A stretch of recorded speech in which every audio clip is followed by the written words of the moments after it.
It's the Elsa Kurt Show with Clay Novak. Serving up trending news and conservative views. Brought to you by the Elsa Kurt Collection. And Refuge Medical. And now, it's time for the show.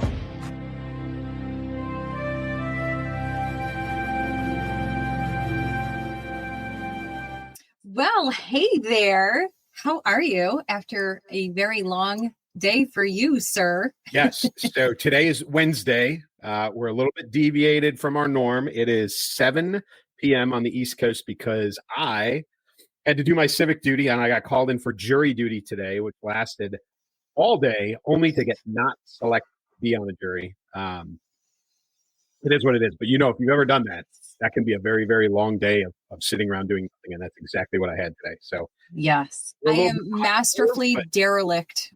Oh, I am very bad about that whole process. I think I have been summoned probably at least half a dozen times. I have shown up exactly one time. One time I showed up and I did, you guys are going to be so mad at me. I did everything in my power to get out of it, even going so far as to take the advice of people that told me, just tell them that you're a cop's wife and they'll get rid of you right away. No, they did not get rid of me right away. And in fact, they were very annoyed with me because they know that that was a tactic. It's the truth, but they know that I was saying it to get the heck out of there. They did release me, but they made me suffer a little bit. And I felt like the judge was very stern with me, but I am biased. I am. I just am. So whatever. Yeah, I didn't even get interviewed. You know, they took really many of us. It was 50 of us into a room to narrow it down to 12 plus 2 alternates. And by the time they got to 14, I hadn't even been interviewed yet, but it was still like the end of the day. So oh my gosh, a whole day of really getting nothing except for the fact that I did my civic duty. I showed up my appointed place time and duty and all that stuff and got it done. So, but well, you're the good one, Clay. Yeah, it's all that army training. Do what you're told when you're told to do it. Anyway, so now we're wasting even more time. We're behind the power curve, folks. But we do have a great show tonight. We've got 4, which a lot of them kind of weave together, which will be great. But we got 4 topics tonight, and we'll get started right after this. Hey folks, Clay Novak here, author of the novel Keep Moving, Keep Shooting. So what I've got here is the Boo Boo 2.0 basic first aid kit. This is the one that you throw in your glove box, throw in the trunk of your car, keep in the house. It's got Band-Aids, antiseptic wipes, those kinds of things for scrapes and cuts, and some, more significant. There is a tourniquet in here.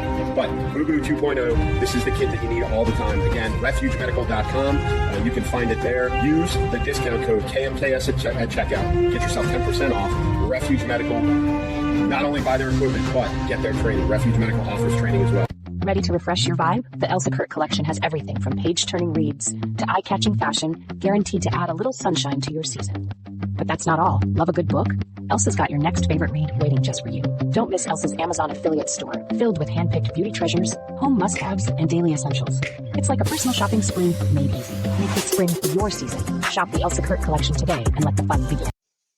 So I did not bring this up to you before we hit the record button here, but this cracked me up, Clay, so much. So I'll share, guys, what I'm talking about. Clay's probably nervous over there, like, what is she going to do now? I have a feeling I know what this is. You know. So I get a text message last night, and it reads.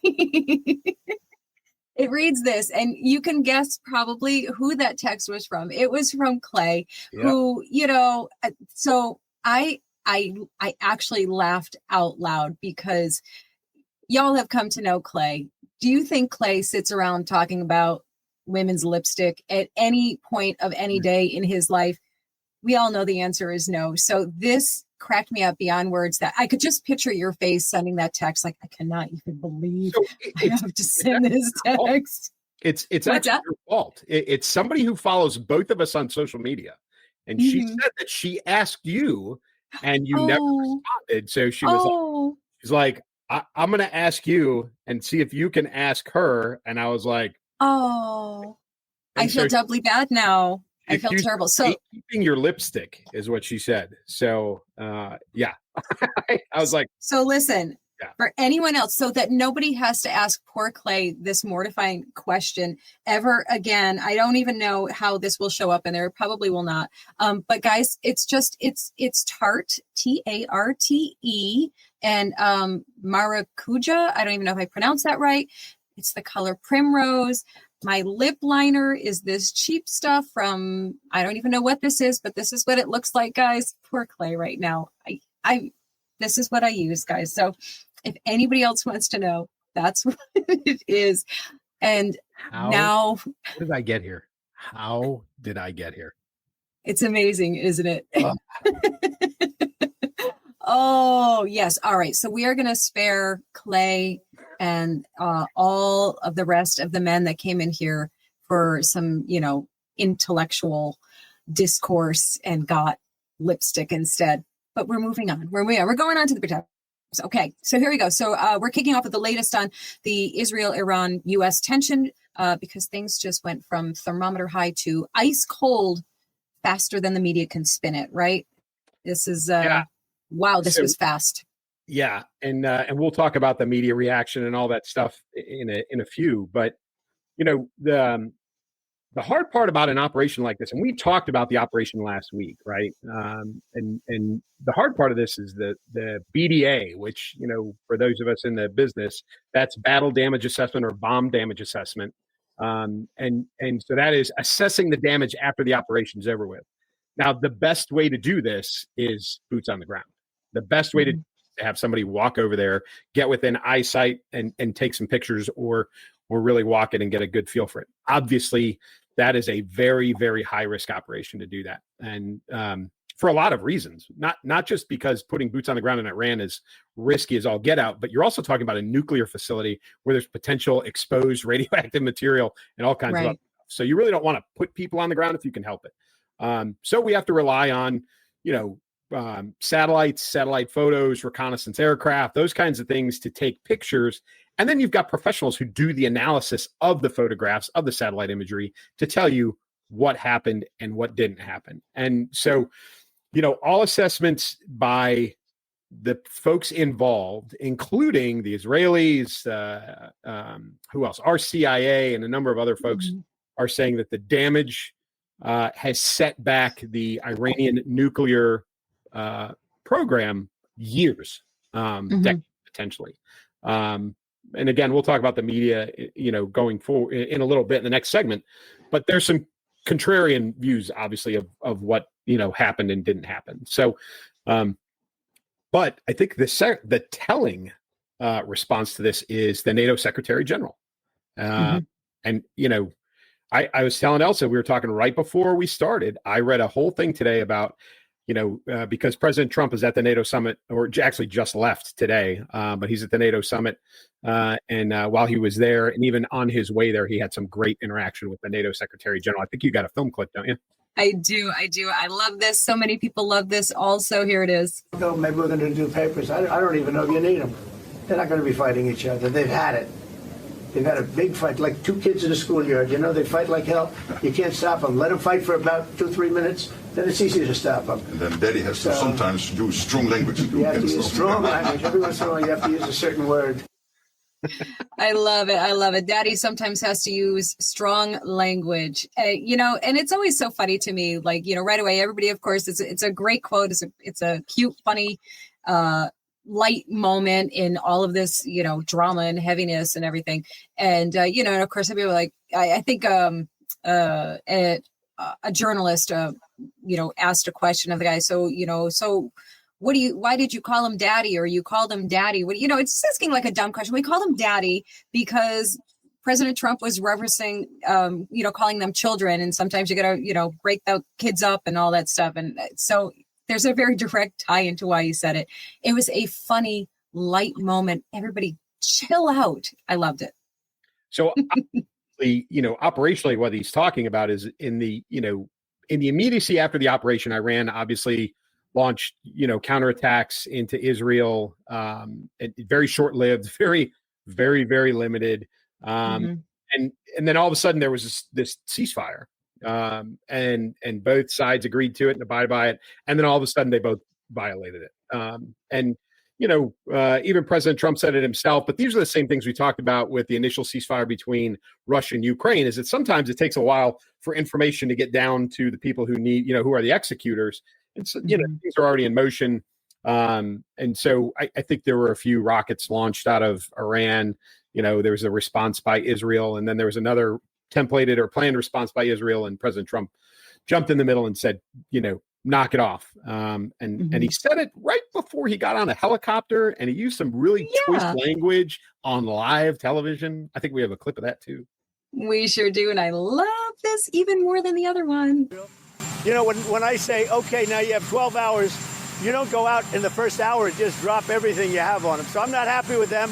I'm not happy with Iran either. But I'm really unhappy if Israel's going out this morning because the one rocket that didn't land, that was shot, perhaps by mistake, that didn't land. I'm not happy about that. You know what? We basically have two countries that have been fighting so long and so hard that they don't know what the fuck they're doing. Do you understand that? Oh, yes. So Clay chuckles at me often because off air, I may occasionally throw out a word here and there, but as the rest of you know, I do not swear in my videos and in anything publicly anymore. And I try very, very hard not to in my personal life. I am a little more lax there and I forget myself at times. I'm growing, I'm learning people, I'm getting better. Cut me some slack. So, there was a lot of pearl clutching going on over the F-bomb. And I think Clay and I both agree that as a general rule, we kind of poo-poo that, in that setting. We're not, we're not prudes. We all swear, generally, and are big boys and big girls, and we can certainly handle it. But everybody does expect a certain level of decorum, finesse from our leaders and everything. This, as Clay said before we got in there, this was different. This was actually kind of called for, and I appreciated it so much because to me, it showed a man who cares, who deeply cares. That was an F-drum dropped out of sheer frustration.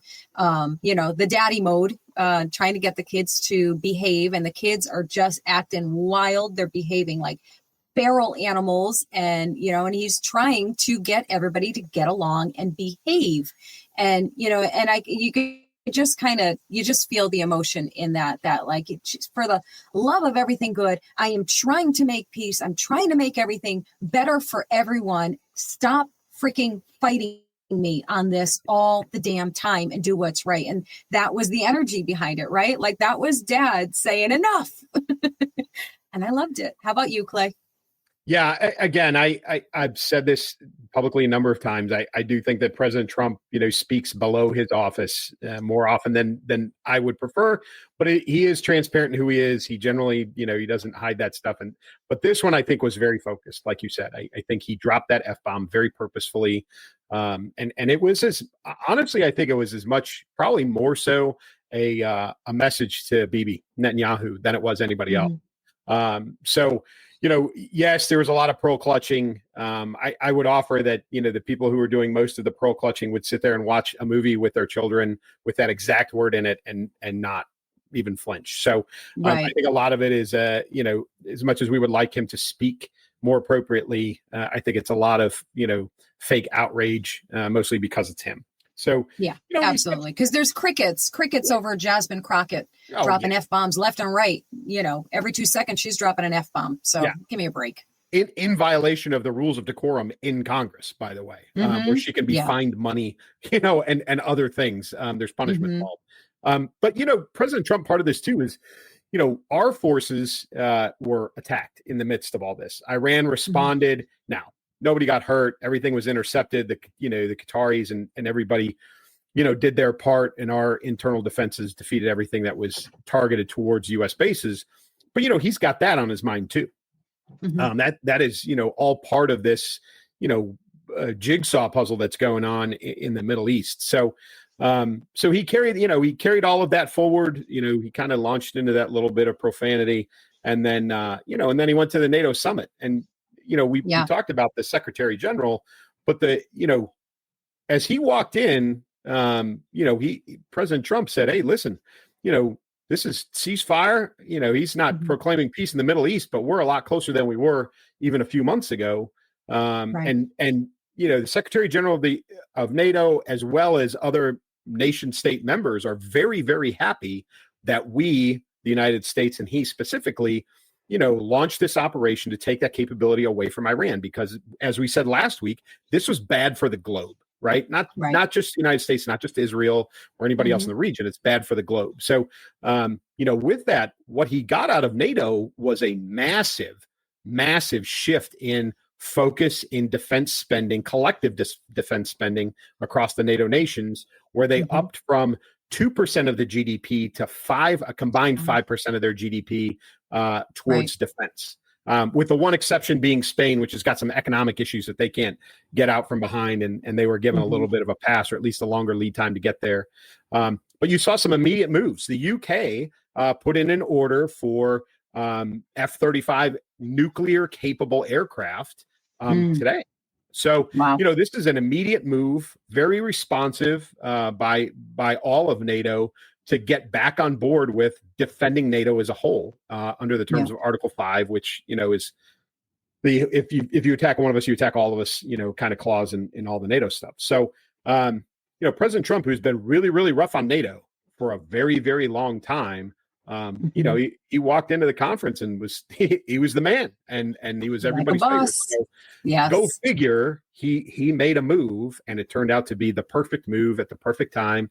And it worked out in the U.S.'s favor. So good on him. Yeah. Typical Trump. Yeah, absolutely. I talk about a huge, massive win at a very disappointing time when several of his normally staunchest supposed supporters, vocal supporters, basically turned their back on him. And we're talking about, notable figures. Steve Bannon, one of them, had a lot to say. That was not cool. Tucker Carlson, Candace Owen doesn't really count. She's already been off the Trump train for a while now. Has Tucker also? I think Tucker might have been also. No, I think just with this did that really kind of blatantly come out. The Hodge twins. Do you follow the Hodge twins? I do not anymore. They got insanely obnoxious, and then especially more so as of late. Turns out I think AI is doing most of their posting for them, but that's another thing. That's a whole other thing. So in the face of all, I did Marjorie Taylor Greene also. I could swear she posted something that kind of caught me off guard. I didn't see anything. I think, so go ahead. Tucker. I don't know if you saw the Ted Cruz interview, which was very, very shallow, in my opinion, out of Tucker. He played a big gotcha game. Now, I think, and we're kind of transitioning to the next topic, folks, which is the media response to, the U.S. attack into Iran and our politicians, and really the response at home and how everybody's reacting. But like Tucker Carlson's a great example. Ted Cruz came in there, and Tucker played a game of I gotcha with him about, do you know the population of Iran? Do you know the demographics of Iran? Do you know this about Iran? Do you know that about Iran? And it's like, I think bad on Ted Cruz for not being prepared. Absolutely. He walked in there believing it was going to be a cakewalk and a very friendly interview, and it was certainly not. Not even close. At the same time, Tucker was a little childish in the whole thing, in his very uncomfortable, giggly, laughy kind of way that he is.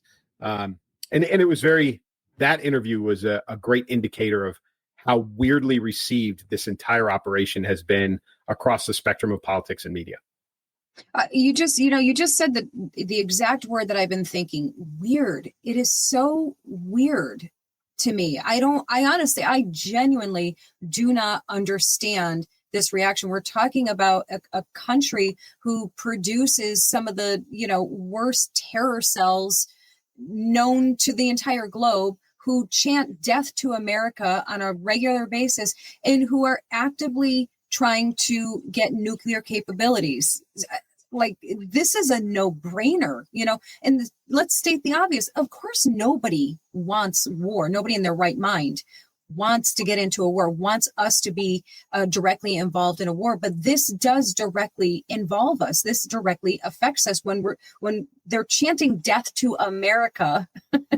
That affects us. When they have sent over, God knows how many illegal aliens, that have slipped through the system that are here right now. This directly affects us. This isn't a time for wishy-washy, wimpy actions. This was a time for decisive, strong action. And I personally, call me crazy if you want, I don't really care. I personally trusted and trust Trump on this. I don't know if I afford all of that trust to everyone, that's involved, but I definitely afford that to him. And sorry, guys, rightly so. That timeline, let's look at the timeline here. So June 13th, Israel launches the first wave. By the way, let me stop that for 1 second and just remind everyone that, what all of these people were saying is like, Trump is dragging us into this long Cold War. Is going to be World War III. This is going to go on for years. It's going to be all, projecting. And I actually have a clip of all of that. Actually, you know what? I'm going to stop reading. I want to play that for you. So let's take a look at that, including Tucker. A war with Iran means a war in effect, or, by proxy, but still a war with Russia, China, Turkey, and a lot of the rest of the world. So that's a world war. It's not just as simple as we're going to take out their nuclear facilities. Okay. The next 200 days are some of the most perilous times for the American Republic in its history, because if we don't get this sorted, we're going to be drawn in totally into a conflict. We could be yanked into war for absolutely no consequential reasons. Or which we do not need to fight, which is not in our interest, has the potential to be devastating to our country, let alone the region. I think that we are moving toward war with Iran. Yes, I do. And it looks like the chosen destination is indeed Armageddon. If this thing keeps escalating, the risk of this going to a real ground war, another war in the war on terrorism, let me be very clear when I say this. I don't know that America will survive this. I mean, perilous, danger, forever war. We won't survive this. Y'all calling yourselves experts? I sure as heck hope not, because let's go back to that timeline. June 13th, Israel launches the first wave, Operation Rising Lion. June 22nd, the U.S. steps in with Operation Midnight Hammer, drops 14 bunker busters. June 23rd, Iran responds with missiles. June 24th, a fragile ceasefire takes hold, brokered by President Trump, who urged both sides to stand down. How many days is that? What is that, like 14 days, 12 days, whatever it is? Now, yeah, let's state the obvious. The perfect term there was a fragile ceasefire. We know these are countries that, who knows what's going to happen, how long this will last. I think a lot of the consensus was from people that I kind of polled on social media was that they expected that this will last for as long as President Trump is in office. And, I'm not making any predictions because I have no idea. But, it's just very, very interesting to me. The people that are normally 100% aggressively, assertively in his corner, like MAGA to the core, came out like this. What do you think of all of this? Like, where is that coming from? Why? Yeah, I think, well, there's a couple things. One, there was this wave of leaks, quote unquote, into the media that the attack wasn't as effective as everybody, as President Trump portrayed it to be, in the immediacy afterwards, and that it's all a lie, and that, Iran was perfectly fine. They would be resuming operations in a matter of days, where they had, moved the nuclear material out of China, out of Iran with the help of China, et cetera, et cetera. So that colored a lot of that commentary, right? I believe. And I, I've said this, and you've learned from me. You've echoed the first report's always wrong, right? So the problem was that the actual first reports from the military folks were right, as it turns out. Maybe they weren't 100% right. Maybe they were very tentative or a soft assessment that said, hey, this was a successful operation. We got to wait till the sun comes up and we get some better eyes on this and we'll know better. In the meantime, that left the door open for, these leaks and all of these people who really have no clue, what they're talking about. My favorite is always the leak, the anonymous leak. Well, I can't say anything.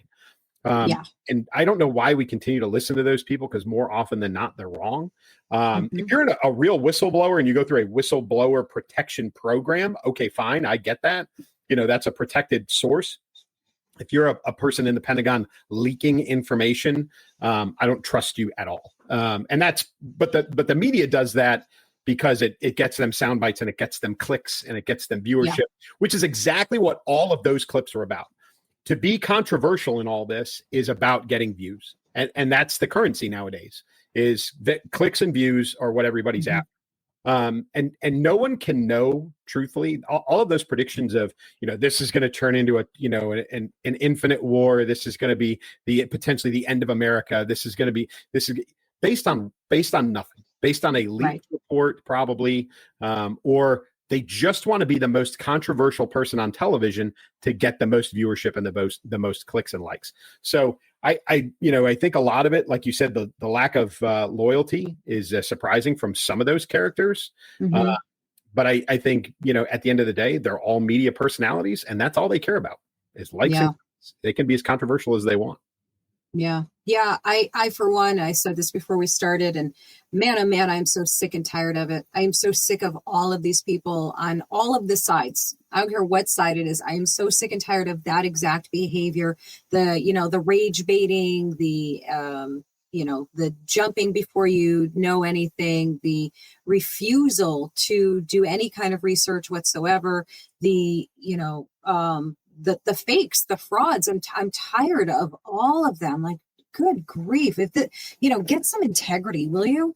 Jeez. Well, and then you go to our congressional leadership. There were articles then there's that. Introduced. There were people saying, "Oh, he's starting a war without checking with Congress." Having, again, like you said, doing no research into the past, 4 presidents.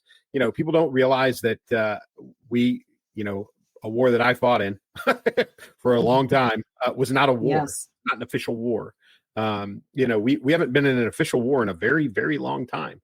So Congress making demands, out of the president, for this one action is ridiculous, truthfully.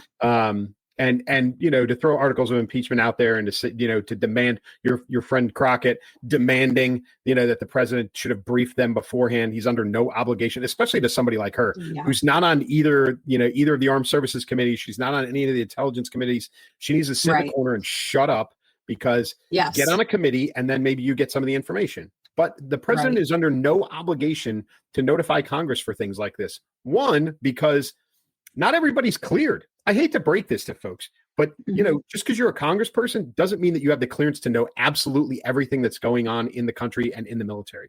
Until you're on a need to know, you don't know everything. And they didn't need to know this. So that's why they weren't told. And who was it, Clay? Understand that. Yeah. Who was it, Clay? Somebody got called out for claiming that they weren't noted. There was somebody, claimed they were supposed to be notified and they didn't get notified. I want to say Hakeem Jeffries, but I doubt it was him.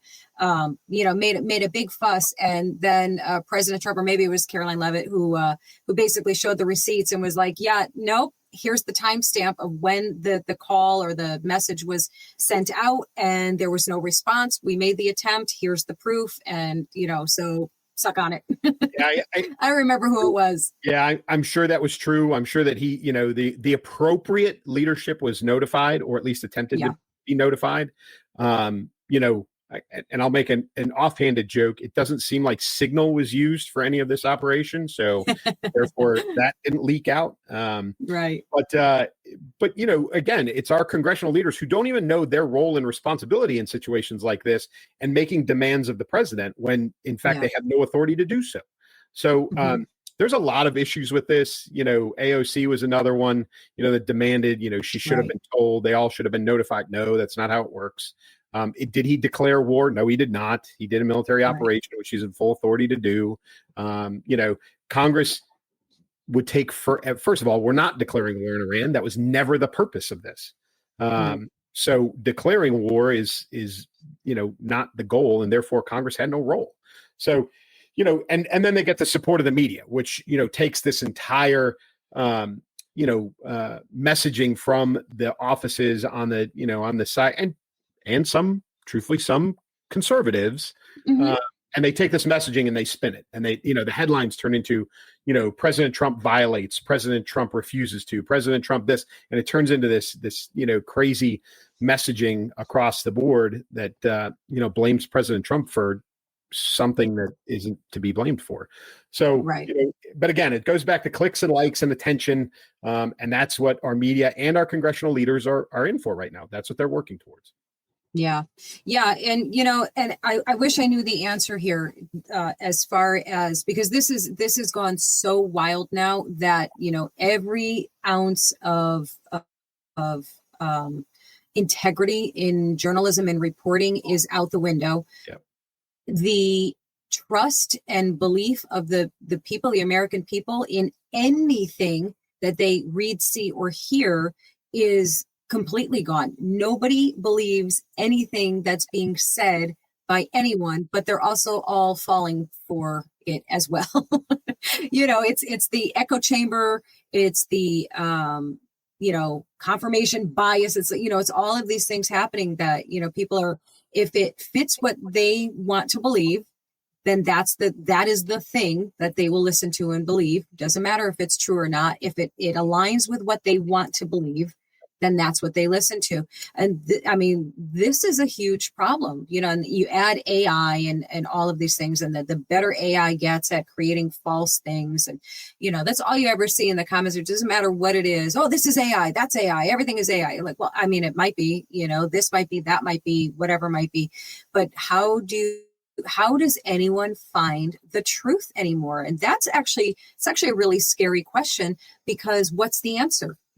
What's the answer to how do you find the truth? Because you're supposed to be able to rely on your media, your newscasters, which I don't even think that exists anymore. I don't even think there's such thing as a newscaster anymore, or journalist. There's, even independent journalists. These are, everybody is trying to be the one to get the clicks, to get the, be first, all of those things. And it's frightening, It really is, because I don't know what that path, where it's going to bring us, where it's going to lead to.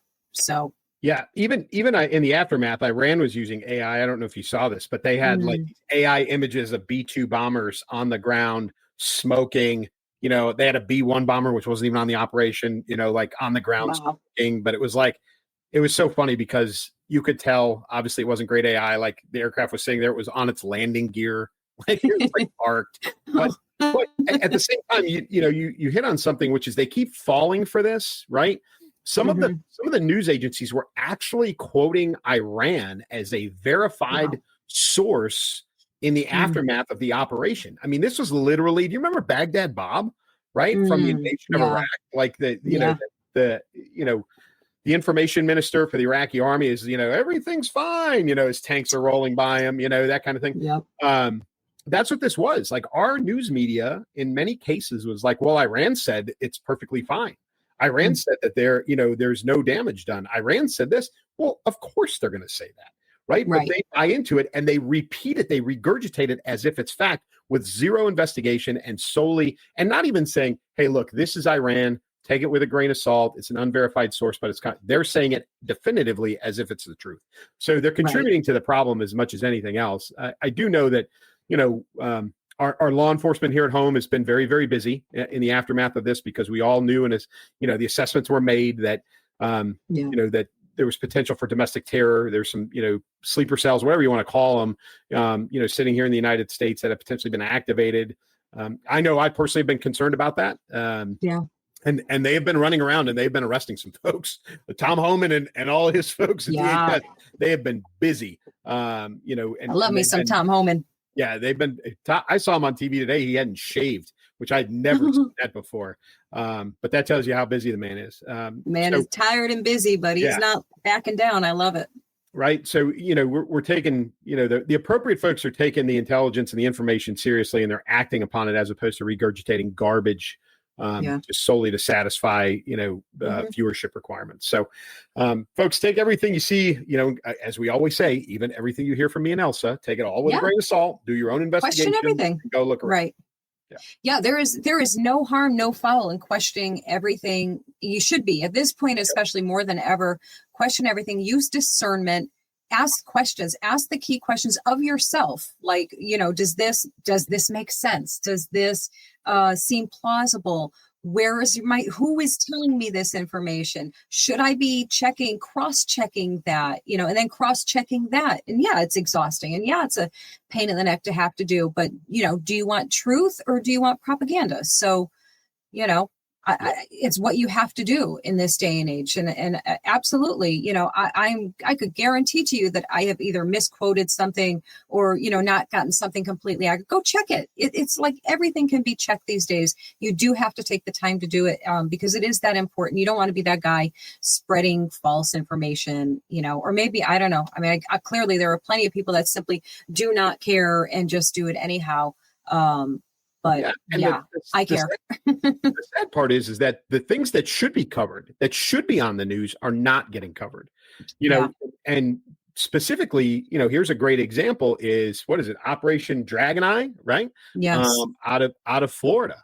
And for those that have been paying attention, this has been going on for about 3 or 4, maybe longer years, where the U.S. Marshals lead these operations and they leapfrog all. I love it. It is one of my favorite things.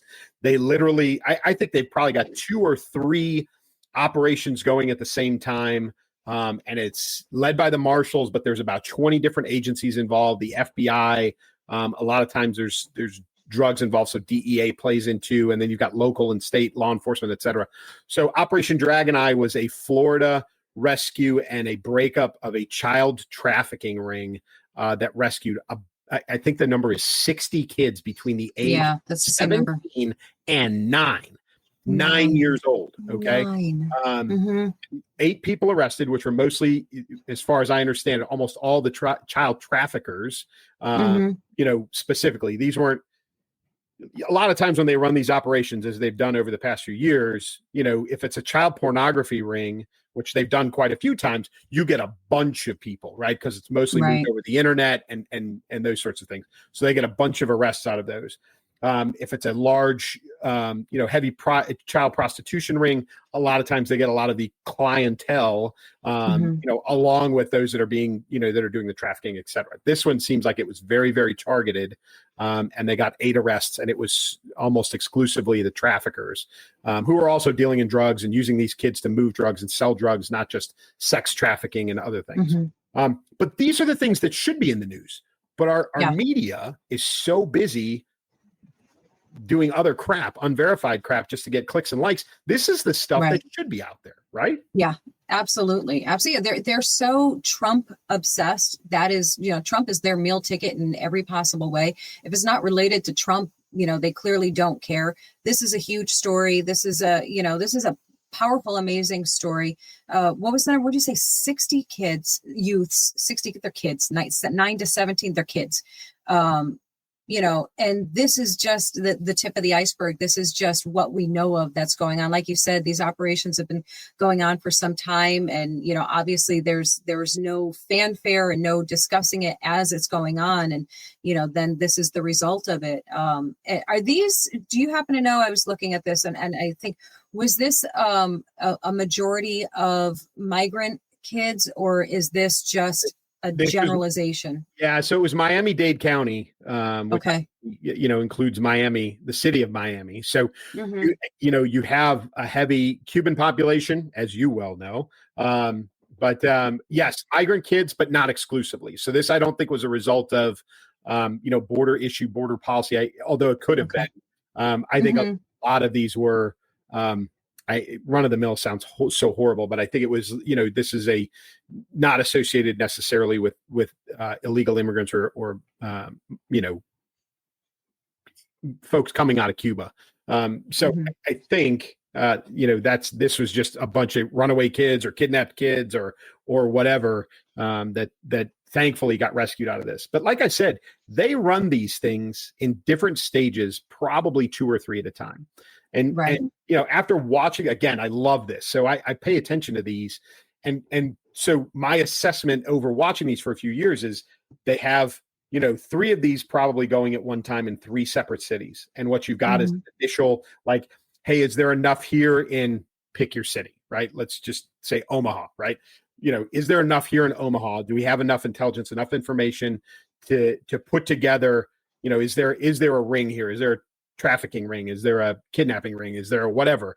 Is there something here to break up? Yes, there is. Okay. And then, they kind of move on to a second stage, which is they're really kind of pulling all the information because they've got to make a case. I mean, it's great that they do kids, but they want to put people in jail. So they've got to have all of that, and they get it all synchronized, and they pull all the agencies in to help, and they do it very quietly. And then the last phase is the execution of, let's go in there, let's break this up. It's the shortest phase, but it's the biggest payoff, right? And they rescue these kids, and they arrest the people that need to be arrested. Well, while that's going on in Omaha in separate stages, you've got another one that's being built in Dallas, and then maybe they're in phase 2, and then in phase 1 is in Charleston or something like that. So, but you never hear about them until it's over with. Their operational security, their OPSEC on these things is fantastic because you wake up in the morning and there's a headline from usually one news agency that says, "Hey, this thing happened last night, and they saved a bunch of kids," and then you never hear anything. Yeah. Yeah, it's insane. And, as we're talking, I'm thinking about these agents who do this, who chose, I can't even imagine. I cannot imagine the horrors that they have to see. And they choose to do it because they are just probably some of the greatest humans on the planet to willingly go into that, knowing that this is going to unquestionably emotionally scar them for life. Yep. I don't think you can overstate how horrific the things that they have to see people doing to children and with children. So God bless them for eternity for being the people who do it, because it's awful. It makes me teary. It makes me very emotional because it's just horrendous what these kids go through. So again, God bless them for going out and doing this. And again, when you look at this one and kind of related to what you said, this specific case is probably related to another one, like directly related to another one, another state. So there is right. I mean, they're all connected. These rings, they're all likely connected. So there will probably be so much more that comes as a result of this, because now these 8 arrested, they're going to roll over on other people to try and get their sentences reduced, which I hope they, rot in jail. I don't even know if I want the death penalty. I want them to live in horror for eternity. So don't let me at them. But, they're going to roll over on somebody else. And so this is huge. And again, to go back to the media and the things that they're focusing their time and attention on, because they have us trained like Pavlov's dogs to, respond and react to every silly little, thing that they put on about Trump or about, take it to the other extreme, take the other side, their reactions to the transgender issues, the LGBTQ stuff, all of these distraction. And I'm not saying that these are not irrelevant or unimportant things to know about, but to have the hyper focus on that, like I want to hear more things like this. I want to hear more things about really bad people getting caught and put away, and children being rescued and saved, and given a chance at life. There's my soapbox. Oh, you're 100% right. I mean, we used to, especially when I was deployed, and this was going on in the probably the most heightened years in Iraq, especially, probably from 2006 to 2008.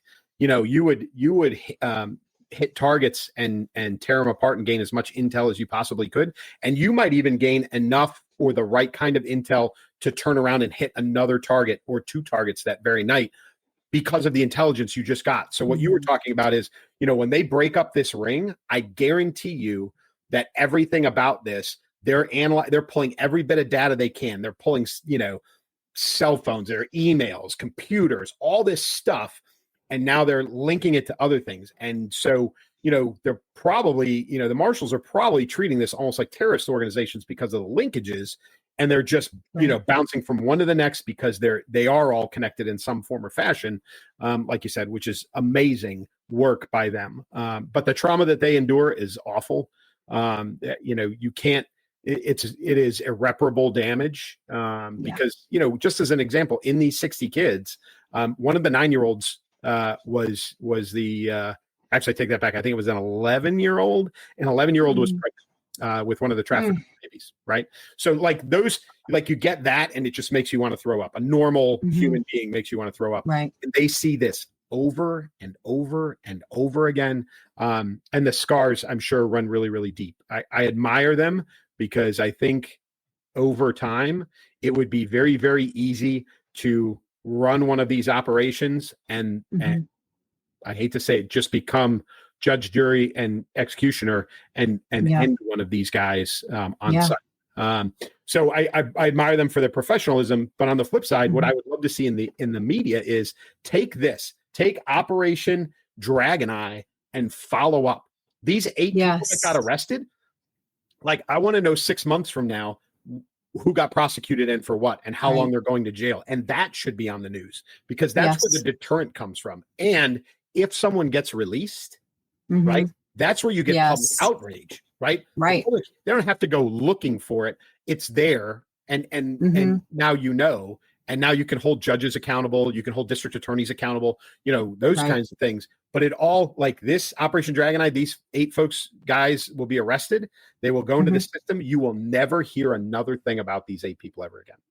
Yeah, that's so true. That's so true. And I know, I'll speak for myself and I bet that I can speak for a lot of people watching and listening, that automatically you can't help but think about Epstein and the Epstein list and all of those things. And, and how much we want to see the accountability for that and people being arrested and the victims of all of him and those people associated with him, seeing them get some type of vindication from all of this. I still hope that will happen. But we can't minimize things like this. These kids are just as important as those kids. And, every child is as important. And, and I know it's easy to throw that comment in there. And I'm not saying that you guys will, but somebody might, and say, well, what about the Epstein? Yeah, we all agree. What about the Epstein list? What about those victims? And we certainly should not let the DOJ rest on anything and keep hammering away at that and keep demanding it. But these things like this are going on across the country while we are busy watching, Jasmine Crockett's eyelashes and Trump, swearing and transgender people transgendering and, all of the things going on in the world. Stuff like this is happening quietly and people are getting saved and rescued. And that is huge. And people are getting arrested and hopefully held accountable in the most extreme, lawfully possible way. I don't even care if it's unlawful, to be honest with you, but that's just me. So we're, we've got some, moral and ethical decline going on. I mean, there's no two ways about it. I had a discussion today, with a friend who is not happy about, what our topic earlier about President Trump, talking the way that he did, and he mentioned something about President Reagan as kind of the, that he's the measuring stick, like that's the level of professionalism. And, I said that, 1983, which, was during President Reagan's presidency, was the first year that the word bitch was said on television, right? It was an episode. Really? Yeah. I remember it as a kid. Like I remember because it was on the news. It was a big deal. But it was 1983 and we've been in a rapid decline since then. I mean, if you think about that, that's 40 years ago. And think about where we are now.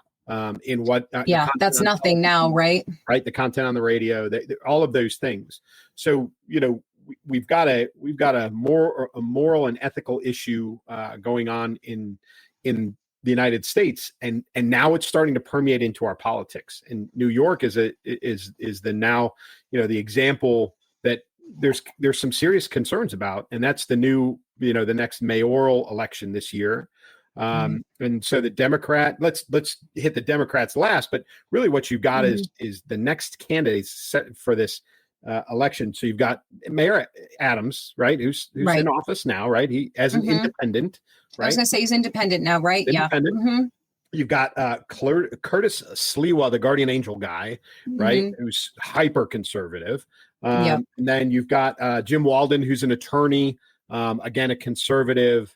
And even though he just lost the Democratic primary, there is anticipation that Cuomo is going to run as an independent just to get himself back on the ballot. But the gentleman that he lost the Democratic primary to is Zoran Mamdani, who is a Muslim, which that in and of itself is not necessarily a bad thing, but he has been publicly for a number of years extremely anti-Semitic. He has said a lot of horrific things. He has said a lot of controversial things about the United States, about the future of the United States, about our politics, and about our government. And yet he just won the Democratic primary in the city of New York. And so the fears are London, right? The fears are London, Paris, and other places where you've had such a massive Muslim influence, and especially London, because they have a Muslim mayor, or had a Muslim mayor. Right. And things have gotten out of control. And the worry is that there's massive worry from the Jewish community, as you can imagine, but there's worry from a lot of people about what this is going to do to the city of New York if he gets elected. Yeah, here's a little lowdown on him. I don't know. Let me get that off there. So in case you can't read, just in case, is this guy, Zoran, that's how you say it. We don't need an investigation to know that the NYPD is racist, anti-queer, and a major threat to public safety. He wants to end cash bail, repeal the walking while trans ban. I don't even know anything about that. Decriminalization of sex work, legalize marijuana, permit safe injection sites. I mean, this is all things that will spiral the city into an even deeper, darker cesspool of crime and violence and decay and disgustingness, really. So yeah, I mean, this is what this guy stands for. It's just stunning, isn't it? And it's also not, right, because of this migrant influx into the cities. This is who is populating the cities now. This is all deliberate. This is all planned out. And this is what we've talked about before, how these people, the Democrats, the socialists have played the long game while we were sleeping at the wheel, basically. And here you have it. You have this huge population, like you said, London, this huge population of people who hate America and American values. And now they are, primed to have, leadership positions in our government. Terrifying, insane. Yeah. And he's a dangerous one. If you go back down through that laundry list, part of that, a lot of those things have been tried on the West Coast. And San Francisco are two perfect examples of what doesn't work and what happens to a city when you do a lot of those things. When you start minimizing criminal sentencing, when you start legalizing or having the safe injection sites and legalizing basically massive amounts of criminal activity, the entire city degrades. And we can't. I mean, New York is the crown jewel of the United States. Like it or not, it is what it is. Okay. And we as a nation can't afford to have that, like London, fall into ruin. Right. And that's where this is headed. There are people, and when I say people, I'm talking conservatives, really kind of moderates across the board are asking Cuomo to turn around and run as an independent. Because if they can all band together and elect him, they can avoid Mamdani, right? I mean, that is where things have gone. This is literally like, let's pick the least bad of two bad options. It's insane. It is so mind-blowing, isn't it? That the guy who killed all the elderly people during COVID in the nursing homes is now somehow New York's best hope, at least on the Democrat side. Yeah. Wow. I mean, I'm speechless, Clay. How is this real life? New York, please get it together. Yeah. I'm really hoping that Mayor Adams stays in office. I think, as opposed to really most of the big city mayors that are floating around right now, I think he's actually got a shot at impact. Chicago's a disaster. LA is a disaster. Detroit's a disaster. All of those big cities, those big blue cities are all, collapsing upon themselves. And we can't have that in New York. And I think Mayor Adams is on the right track. He needs more time. I don't think he's going to get it. I really do think he's going to lose this election. I think that, God, I hate to say this, but Cuomo is a better option than this guy. But this is the fear right now, because it starts to bleed into other things. It starts to bleed into defunding. You saw it right on that post. Defund right on the there. Department. And in the absence of the police department in a Muslim influenced city government, what happens is Sharia law starts to crop up, and it's ignored, or it can't be addressed because the police have been so defunded. They're so small. They're so overwhelmed that neighborhoods taking care of themselves becomes, almost endorsed because there's no other option. Right. My guess would be very quietly, because if you see him on TV now, he is playing oh no, I love the Jewish community. We'll take care of them. They're a priority. We're going to oversee everything. We're going to make sure they're taken care of. I don't believe a word that he says. No way. Nothing.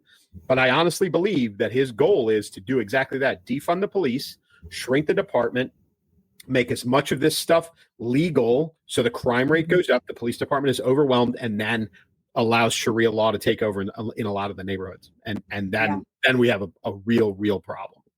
Right. It's just following the playbook. He's following exactly what worked in London. He's, this is a playbook. Yep. This is what they do. And for people to be blind to this it's actually infuriating.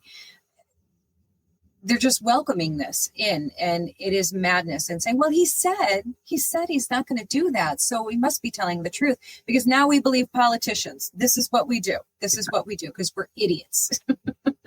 Listen, one of my least favorite actors, because of the characters that he's played as David.